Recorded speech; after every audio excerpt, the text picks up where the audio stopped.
Have you ever wanted to camp right next to the beach? Well, at Huntington Beach State Park in South Carolina, you can do just that. With miles of pristine beaches right alongside this state park, your RV or tent site is never more than just a few steps away from having the sand between your toes and amazing ocean views.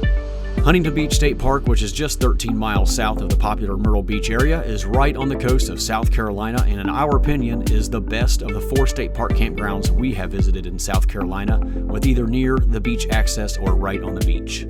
This Atalya Beach State Park is considered by many to be the best birding spot in South Carolina, with several nature trails and viewing areas over the lagoon and ponds.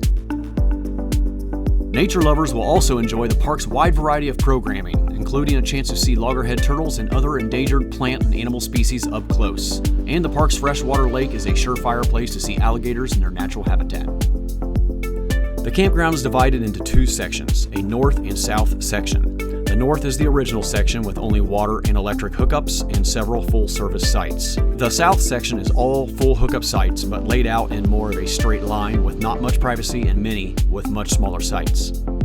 Huntington Beach State Park is also home of Atalya Castle, a vast 1930s Moorish-style castle that was the winter home of the Huntingtons, who once owned the land.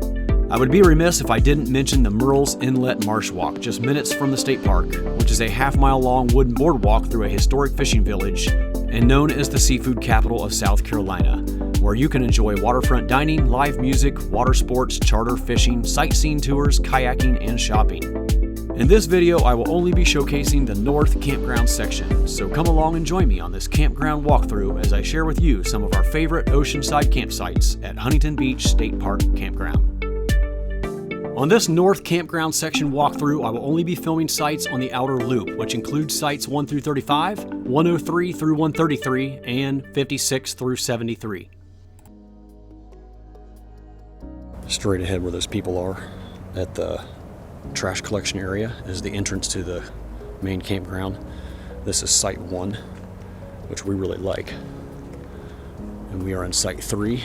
This is the same site we had last year. It's pretty nice. I think site 1's a little more private. And right across is site 4, I believe. I think that's a full service site.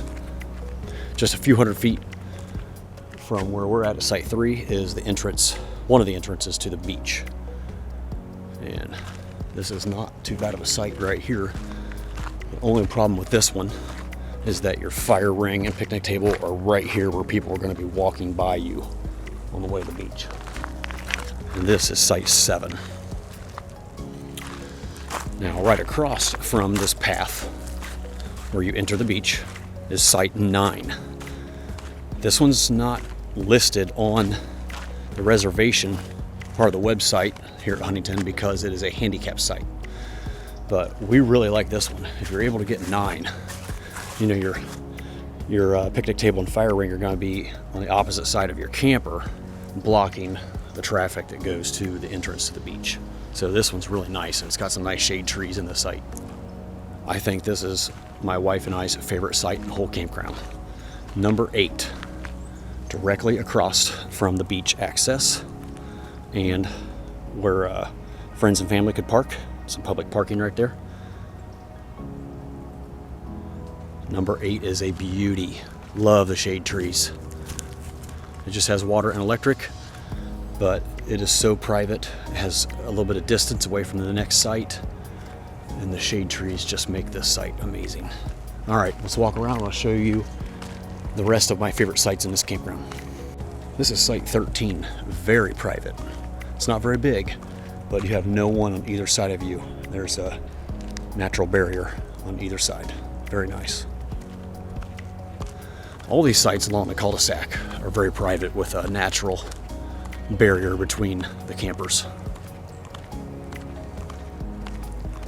This is site 15.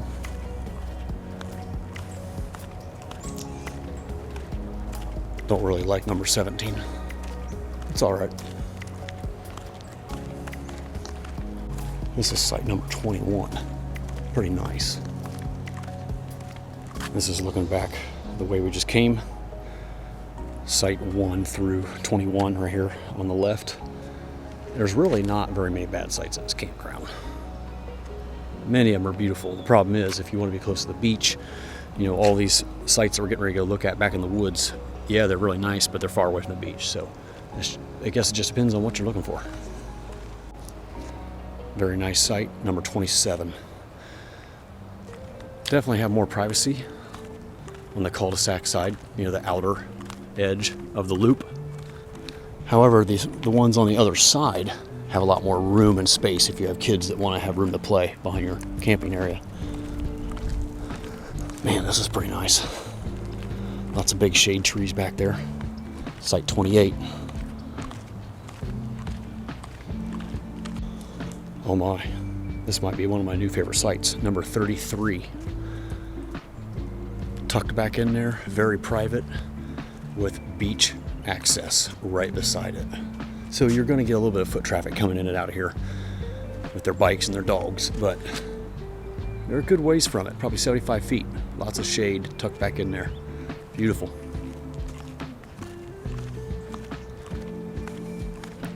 This is number 35 on the other side of the beach access. It's very quiet out here. You can see all the room out here for kids to play. I wasn't aware there was a rustic tent area here. Kind of curious about it. Let's go check it out. Looks like it's just down this trail. We have a nice little parking lot for 6 or 7 cars here at the rustic tent area. All right, this is the first one you come to, site T1. Looks like they come with a bear box, a little pad there with a picnic table, fire ring, and they have their tent off the pad, which is probably what I would do. Very nice. And this is the closest one, and the only one I'm going to go look at. It's about 50 feet from the parking lot. All right, now we're getting ready to walk the outer loop, sites 103 through 133. And there are 2 sites that I made mention of in my notes last year that I really liked, 105 and 114. Let's go check them out. This is site 103, not too bad. Oh, now I know why I like this one. 105. Oh, wow. If you want to be away from all the noise and traffic with lots of cool open wooded areas, this is the one, number 105. Right across from it, 104. I don't really like that one. Now, like I mentioned earlier, these are beautiful back here, but if you're wanting to be on the beach, you are going to have to walk over a quarter mile or drive your vehicle and park in the little parking area by the beach access. All these sites are pretty nice back in here. The problem is the ones on this far outer loop. This is number 113. There's a road behind them, so you're going to hear some traffic. This is 112, 117. And this is 114.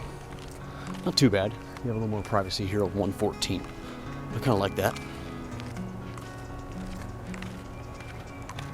Oh, man, this is nice. This is big. There's no one here. Let's go check it out. This is 119.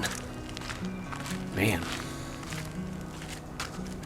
Very nice site. I guess you're kind of close to the neighbors right through there. This is site 121. Not too shabby. Man, there's just a lot of good sites here. You almost can't go wrong. It's right across the road from the bathrooms. One of the bathroom houses. 123.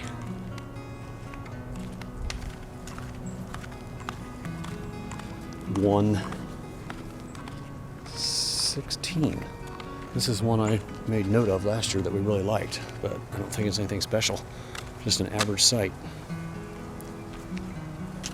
125 across from 116. This campground is almost always booked solid year-round, so keep that in mind. If you want a weekend with a good site, you're probably going to have to book over a year in advance. You're allowed to book up to 13 months in advance. Site 120. 128 is very close. I mean, very close to 129.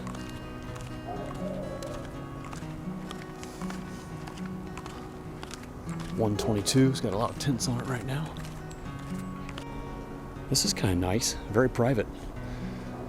On the outer loop, 132.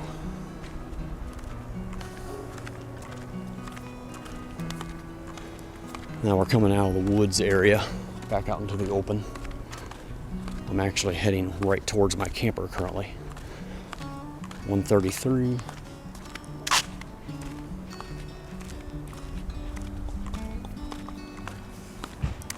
Now, if you're camping with friends, these are great companion sites right here. I cannot tell what sites these are currently. 56. That is number 56 and 54. And you can see out here, there's quite a few sites that are out in the open. I don't like this one, 61, right on the edge of the road. Site 63, not bad if you want one out in the open. 65 right beside it. Across from them, 30-minute parking and restrooms. The second bathhouse on this side of the campground.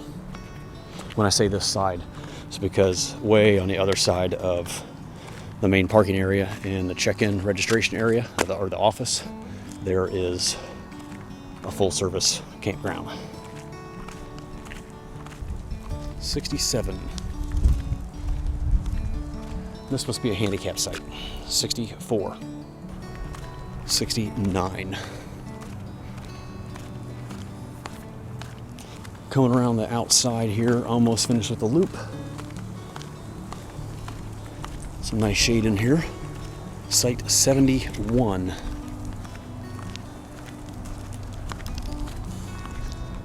What is that one? I can't see it. 60, 66.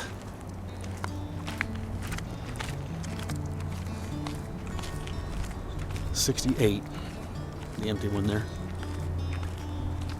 And here we have a campground host at number 73.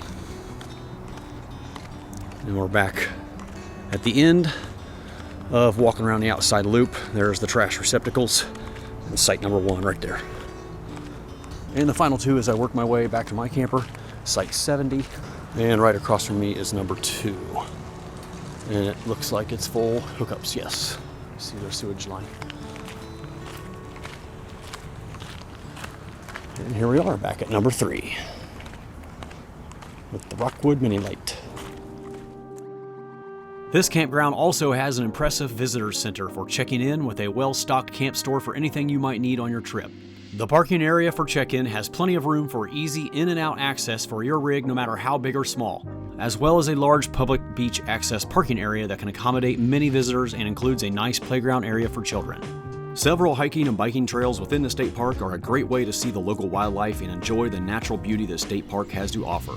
The trails are very easy to navigate, some with boardwalks and observation areas overlooking the freshwater lagoon and saltwater pond.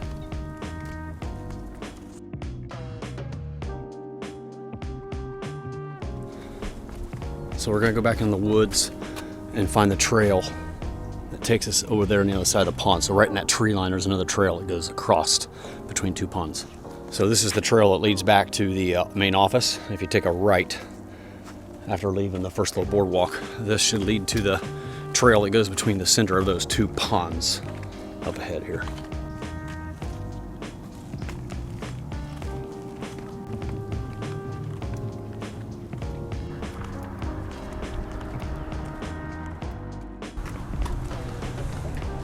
This is the nature center over here. And there's a really long boardwalk leading away from the nature center all the way out into the middle of the salt marsh.